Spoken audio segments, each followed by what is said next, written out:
primeiro Boletim Focus do ano mostrou que a expectativa do mercado financeiro em relação ao crescimento da economia brasileira em 2015 diminuiu, enquanto a previsão para o avanço dos preços aumentou.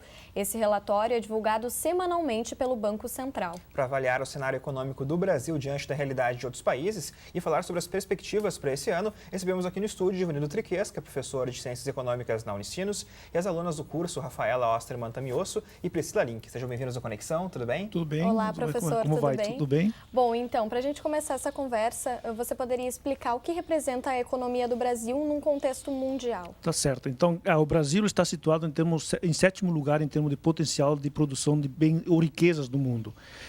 Então, você tem assim a medição para medir a riqueza do país é medida pelo PIB do país. O que é o PIB? Então, é tudo aquilo toda a riqueza que o país produz em determinado período, ou seja, determinado ao longo de um ano.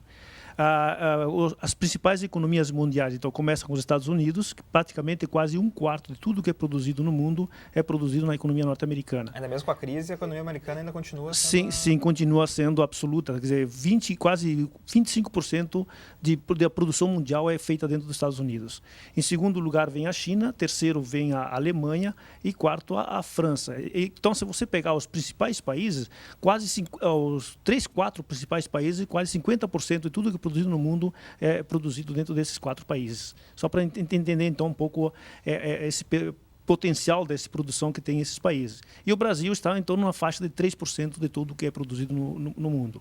Em termos de comércio internacional, o país vem em torno de 20º lugar, com 1% apenas de tudo que é exportado e importado no mundo. Então, você tem lá, em termos de exportações, aparece a China em primeiro lugar, Estados Unidos e Alemanha na sequência. Em termos de importações, então, altera, os Estados Unidos vai ser o primeiro, China em segundo e a Alemanha em terceiro. Em termos de população, então, quem que é a principal? Logicamente, a China é o principal país, segundo vem a Índia, e depois o Brasil vem em sexto lugar. E, Rafaela, explica para a gente, então, como tem sido o ritmo de crescimento e a taxa de inflação do Brasil comparado aos principais países do mundo. Nos últimos anos, o Brasil vinha apresentando uma taxa de crescimento abaixo, porém próxima à média mundial. A taxa média de crescimento do Brasil de 2011 a 2013 ficou em 2,1%, enquanto a taxa de crescimento mundial ficou em 2,5%. O que aconteceu no ano de 2014 é que o Brasil se distanciou muito dessa média. A taxa de inflação brasileira para o ano de 2014 é de 6,3%, bem acima da média mundial, que ficou prevista para 2,5%, e também acima da taxa prevista para o BRICS de 4,1%. A taxa de inadimplência do consumidor brasileiro também tem uma taxa de 2,3%, influenciada pela alta da inflação. Em 2013, esse percentual foi de apenas 0,4%.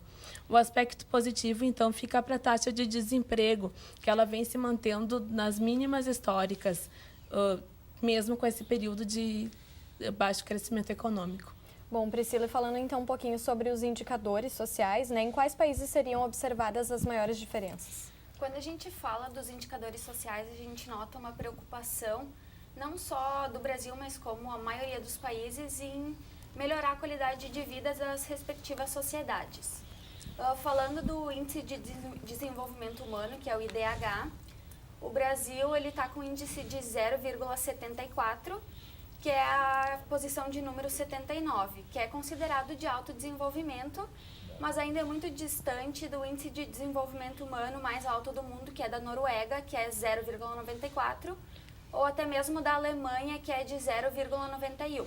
Esse índice ele varia de 0 a 1, e quanto mais próximo de 1, maior o desenvolvimento do país. Falando de expectativa de vida, a expectativa de vida no Brasil é de 73,8 anos, mas ela ainda é um pouco distante da expectativa de vida mais alta do mundo, que é no Japão, que é de 94,6 anos. Imagina, se fosse no Brasil 94, na hora de pagar a aposentadoria seria terrível, né, professor? Sim, com Teria certeza. que ter todo um cálculo diferente, né? Sim, com certeza. Daí você precisa de todo um cálculo, digamos assim, uma matemática bem diferente, porque senão não vai ter previdência social que aguente isso. Seria ótimo viver até os 94 anos, né? Mas a sim. economia também, ela obviamente sofreu um pouco, Esses indicadores sociais, então, eles consideram diversos fatores, né? Entre eles, expectativa de vida e o IDH também. Isso aí. E, Rafaela, você poderia comentar então pra gente como é distribuída a renda gerada da população aqui do Brasil em relação ao resto do mundo? O índice de Gini, que mede a concentração de renda, ele varia de 0 a 1. Entre 2001 e 2012, esse índice baixou de 0,57 para 0,50. E a faixa da população na linha de extrema pobreza também diminuiu bastante, de 35% para 16% nesse mesmo período. Isso mostra uma melhora no bem-estar de vida da população brasileira. Atualmente, cerca de 60% da população brasileira está na classe média. Em países desenvolvidos, como os Estados Unidos, por exemplo, as famílias que recebem até $15 mil são cerca de 12%, e as que recebem acima de $150 mil anuais são cerca de 8%. Isso também mostra que também há uma baixa concentração de renda na população dos Estados Unidos. Bom, Priscila, em relação ao plano empresarial, qual é a posição do Brasil, então, em termos de facilidade de fazer negócios? Segundo o ranking do Banco Mundial, que mede a regulamentação dos negócios, no último relatório, que é o relatório 2015, o Brasil está ocupando a posição número 120 dos 189 países no que diz respeito à facilidade de fazer negócios.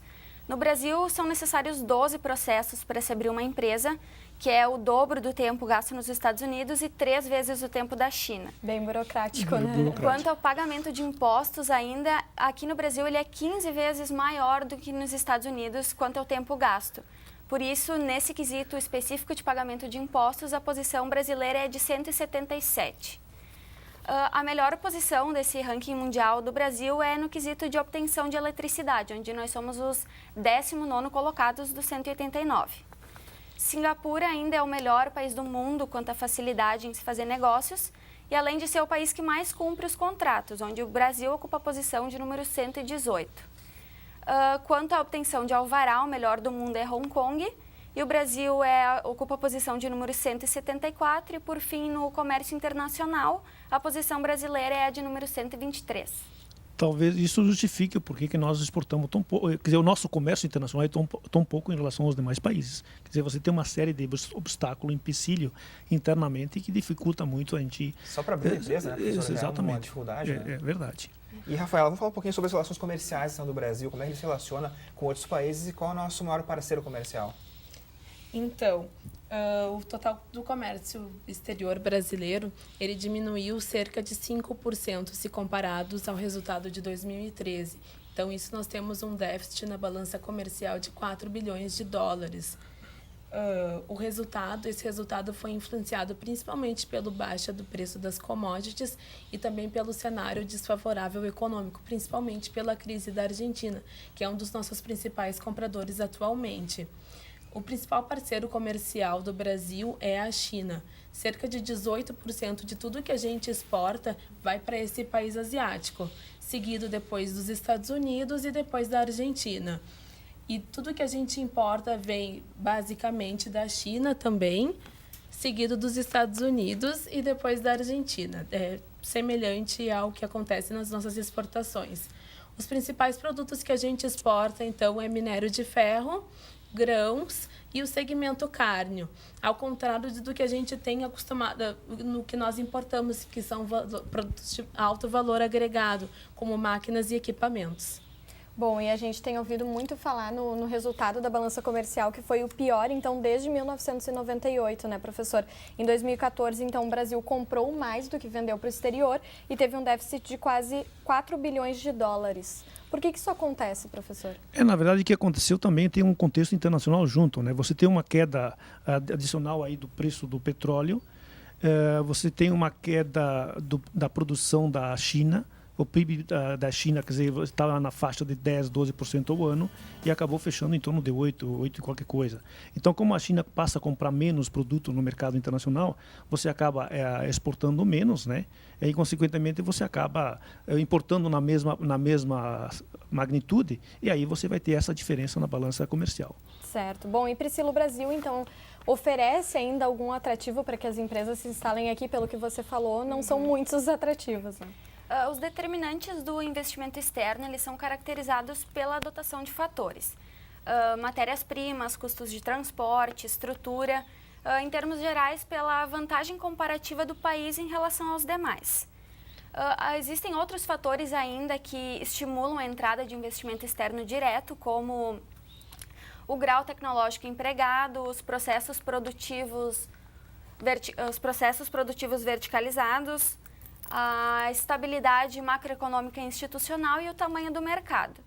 No Brasil, acho que os maiores atrativos do investimento externo direto são a potencialidade no nosso tamanho do mercado, o nosso crescimento econômico, a mão de obra, que é relativamente barata aqui, além da oferta de matérias-primas, e a facilidade de tu exportar para os países latino-americanos devido à formação do bloco Mercosul.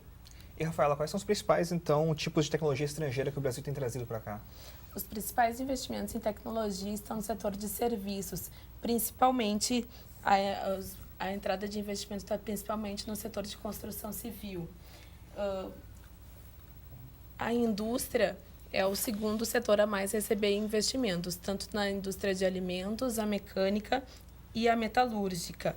A agricultura é o setor que menos recebe investimentos, e os investimentos que acontecem na agricultura são focados na extração de petróleo e de gás natural. O Brasil é o quinto país maior no mundo, é o quinto país que mais recebe investimentos direto no mundo. Os Estados Unidos recebem cerca de 163 milhões de dólares de investimento direto, eles estão no primeiro da lista. O Brasil recebe metade disso, em torno de 60 mil dólares, e é o quinto colocado. O professor quer complementar um pouquinho?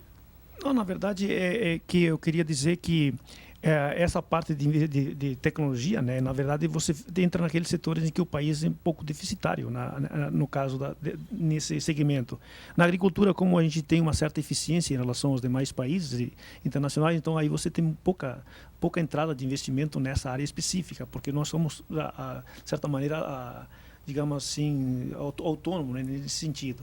Então, os setores que têm mais defasagem tecnológica em termos internacionais tendem a trazer um pouco mais de investimento nessa direção, nesse sentido. Certo. Bom, no início da entrevista, então, a gente comentou a expectativa, né, do mercado financeiro em relação ao crescimento da economia em 2015, que teria diminuído, segundo o primeiro Boletim Focus. Professor, então, quais são as perspectivas para esse ano, né? O que a gente poderia dizer a partir de tudo o que foi colocado? Parece que o quadro não está mudando muito do que está posto aí para 2014 e olhando para 2015 e 2016. O Brasil deverá crescer ainda menos na faixa a previsão de 0,6% a 1%, 0,6% em 2015 e 0,1%. 1% em 2016, então ele fica bem abaixo da média da crescimento mundial. E do próprio crescimento mundial também a perspectiva é que se retrai. A própria China, a meta para crescer é na faixa de 7%. Embora seja um valor elevado, mas se você compara o crescimento normal da China em torno de 10, 12, então significa que você vai ter uma redução boa, importante para isso. Em termos de inflação também, quer dizer, o Brasil está despontando como um dos países que mais alta inflação vai ter nos próximos 2 anos. É uma média em torno da faixa de 5% a 6%. Enquanto, se você pegar a União Europeia, tem uma previsão até uma certa deflação, que aí é um certo temor que pode causar mais estrago na economia. Certo. Então, mais ou menos, o quadro não é assim tão promissor nesse sentido. E a dificuldade econômica também não é só no nosso país, também. Certamente não. Os outros países enfrentam essa realidade. Né? Exatamente. Então, como você vai ter países desenvolvidos crescendo menos, compram menos no mercado internacional, os preços das commodities internacionais tendem a cair, e como o Brasil também é grande produtor e exportador desses produtos, acaba sendo também prejudicado na parte externa. Todo mundo ligado, né? E tudo ligado. Exatamente. Tá certo. Bom, a gente agradece a presença de vocês, então. Muito obrigada pelas informações e até a próxima.